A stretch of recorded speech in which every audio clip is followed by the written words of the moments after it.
दोस्तों, political science discourses ये question series हमने शुरू की है। पॉलिटिकल साइंस के स्टूडेंट्स के साथ साथ यूपीएससी एस्पिरेंट्स और डेली करंट अफेयर्स से हम क्वेश्चन लेते हैं। ये ग्रुप उन लोगों के लिए, उन स्टूडेंट्स के लिए काफ़ी फायदेमंद होगा जो पॉलिटिकल साइंस से जुड़े हैं। ये क्वेश्चंस जो हैं वीकली क्वेश्चन सीरीज है ये हमारी। तो चलिए शुरू करते हैं। मैं आपके साथ परविंदर सिंह।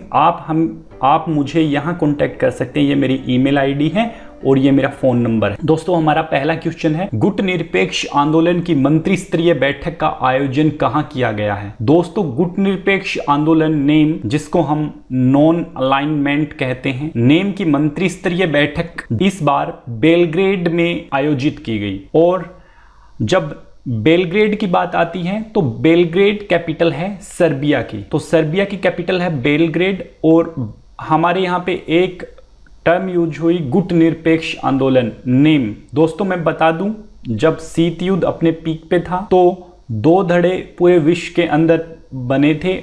एक धड़े का नेतृत्व यूएसए और दूसरे का नेतृत्व यूएसएसआर कर रहा था। तो कुछ जो थर्ड वर्ल्ड कंट्रीज थे, जो तीसरी दुनिया के देश थे, जो आज़ाद हुए थे, वो या तो यूएसएसआर की तरफ जा रहे थे या यूएसए की तरफ जा रहे थे। लेकिन कुछ देशों ने मिलकर के, जो 1949 के बाद में आज़ाद हुए हैं या 45 के बाद में आज़ाद हुए हैं, सेकेंड वर्ल्ड वॉर की बात हम कर रहे हैं, सेकेंड वर्ल्ड वॉर के बाद जो आज़ाद हुए हैं, उनमें जवाहरलाल नेहरू, जेबी टिटो, सुकर्णो और नासिर, इन्होंने मिलकर गुट निरपेक्ष आंदोलन की नींव रखी और इसकी मंत्री स्तरीय बैठक का आयोजन बेलग्रेड में अब की बार किया गया है। तो हमें इस क्वेश्चन से इतनी जानकारी मिलती है। दूसरा हमारा क्वेश्चन है, एक पुस्तक जिसका अभी प्रधानमंत्री नरेंद्र मोदी ने विमोचन किया है, Chandrashekhar the last icon of ideological politics. इसके लेखक कौन हैं? जेपी कुरियन, रहमान खान, वेंकैया नायडू। तो हरिवंश जो हमारे डिप्टी राज्यसभा हैं और रवि दत्त वाजपेयी, इन्होंने मिलकर के बुक लिखी है the last icon of ideological politics और इसके लेखक हरिवंश और रवि दत्त वाजपेयी हैं। हमें इस क्वेश्चन से इतनी जानकारी प्राप्त होती है। हमारा अगला क्वेश्चन है कि अंतरराष्ट्रीय मुद्रा कोष ने वित्त वर्ष 2019-20 के लिए भारत की विकास दर को कितने प्रतिशत अनुमानित किया है? तो वो किया है 7%। और जब यहां पे एक टर्म यूज हुई है IMF, तो इसको थोड़ा सा डिस्क्राइब करना जरूरी है।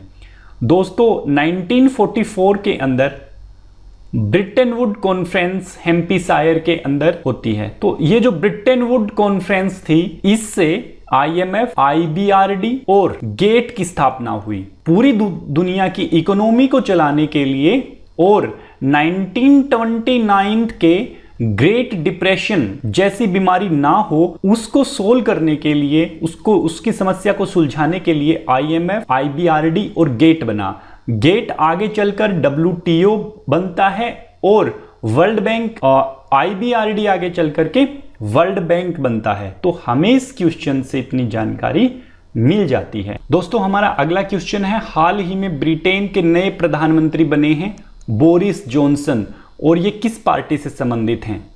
Conservative party, labour party, conservative और यूनियनिस्ट पार्टी और कोऑपरेटिव पार्टी। दोस्तों, इसके अंदर दो क्वेश्चंस हमारे बनते हैं। बोरिस जॉनसन कंजर्वेटिव पार्टी से तो संबंधित हैं, लेकिन कंजर्वेटिव पार्टी और यूनियनिस्ट पार्टी ने बना करके अब की बार सत्ता कायम की है और इनको बहुमत मिला है, इसलिए बोरिस जॉनसन जो हैं ब्रिटेन के प्रधानमंत्री बने हैं और इन्होंने टेरेसा मे का स्थान लिया है।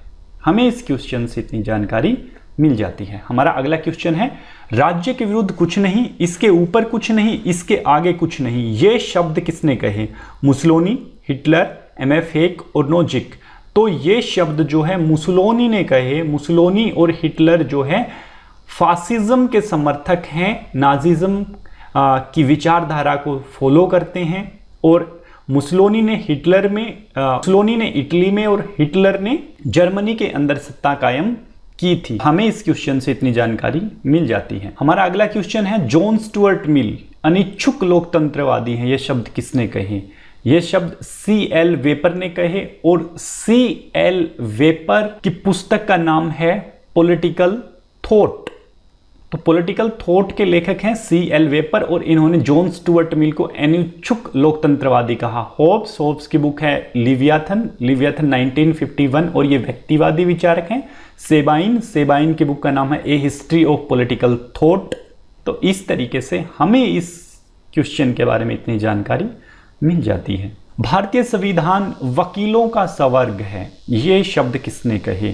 टेरीलैंड, ऑस्टिन, मॉरिस जोन्स या फिर आइवर जेनिंग्स? तो आइवर जेनिंग्स ने ये शब्द कहे भारतीय संविधान के बारे में कि ये वकीलों का संवर्ग है, यहाँ वकीलों के द्वारा ही इंटरप्रेट जो है उसको किया जाता है। दोस्तों हमारा आज का अगला क्वेश्चन है कि डेविड ईस्टन की बुक है, कुछ किताबें जो हैं ये डेविड ईस्टन ने लिखी हैं, इनको ऑर्डर में लगाना है, क्रमानुसार लगाना है। तो ये क्वेश्चन हमारा आज का आपके लिए रहेगा। मुझे कमेंट सेक्शन में जरूर बताएं इनका क्रमानुसार, इनका ऑर्डर किस तरीके से है। हमारा अगला क्वेश्चन है, डेविड ईस्टन की आलोचना करते हुए ये कथन किसका है? संरचनात्मक प्रकार्यात्मक उपागम परिवर्तन में दुर्बल था, सामाजिक प्रक्रिया उपागम राजनीति में, और तुलनात्मक इतिहास उपागम सिद्धांत निर्माण में दुर्बल रहा।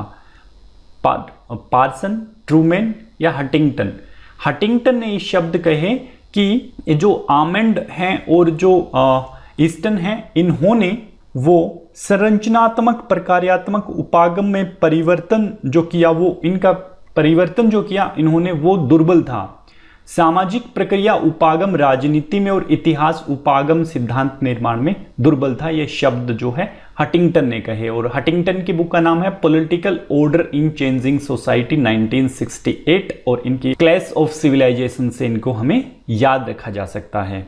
तो इस क्वेश्चन से, हटिंगटन से और इस क्वेश्चन से हमें ये जानकारी मिलती है कि इन्होंने ईस्टन और आमंड की आलोचना की और इनकी बुक का नाम political order in changing society 1968 है। दोस्तों कुछ विचारक हैं और इन्होंने स्टडी की है अलग अलग देशों की। हमें ये बताना है कि कौन सा जो चयन है वो गलत है। वीनर ने भारत की, विंडर ने पाकिस्तान की, लुशियन पाई ने म्यांमार की, लेकिन रिग्स ने जो है वो चाइना, थाईलैंड और श्रीलंका की स्टडी की थी।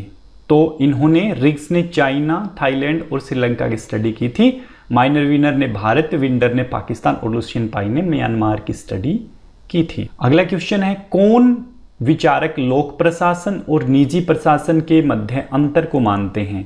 तो फ्योल, उर्विक, गुलिक। पॉल एपलबी जो हैं वो लोक प्रशासन और निजी प्रशासन के मध्य अंतर को मानते हैं और इनकी किताब का नाम है public administration in India, a report of a survey 1953। तो इस क्वेश्चन से हमें जानकारी मिलती है। रिफ्लेक्शन ऑन पब्लिक एडमिनिस्ट्रेशन के रचयिता हैं लूथर गुलिक, फेयोल, डर्कर। ये सारे के सारे जो हैं पब्लिक एडमिनिस्ट्रेशन से संबंधित हैं और ये जो बुक है रिफ्लेक्शन ऑन पब्लिक एडमिनिस्ट्रेशन। हमारा अगला क्वेश्चन है, नव लोक प्रशासन बल नहीं देता है रेलिवेंस, वैल्यूज, डेमोक्रेसी या चेंज के ऊपर? तो रेलिवेंस, वैल्यूज और चेंज के ऊपर नव लोक प्रशासन, न्यू पब्लिक एडमिनिस्ट्रेशन बल देता है, जबकि वो डेमोक्रेसी के ऊपर बल नहीं देता। तो हमें इस क्वेश्चन से इतनी जानकारी मिल जाती है। संयुक्त राष्ट्र संघ यूनाइटेड नेशन सुरक्षा परिषद में 10 अस्थायी सदस्य और 5 स्थायी सदस्य हैं।